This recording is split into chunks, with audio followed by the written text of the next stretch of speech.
İyi günler arkadaşlar. Kanalımıza hoş geldiniz.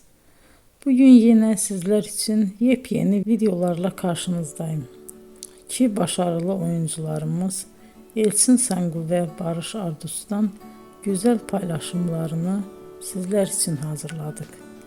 Elçin Sangu, Sevdim Alabora, Yalancı ve Mumları, Kiralık Aşk, İyi Günde Kötü Günde bu dizilerde rol almış ve herkes tarafından çok beğenilmiştir.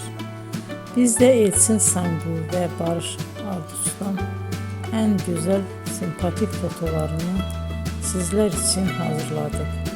Bu karelerin devamını istiyorsanızsa emeğe saygı olarak kanalımıza abone olup yorum yazmayı unutmayın arkadaşlar. Teşekkür ederim.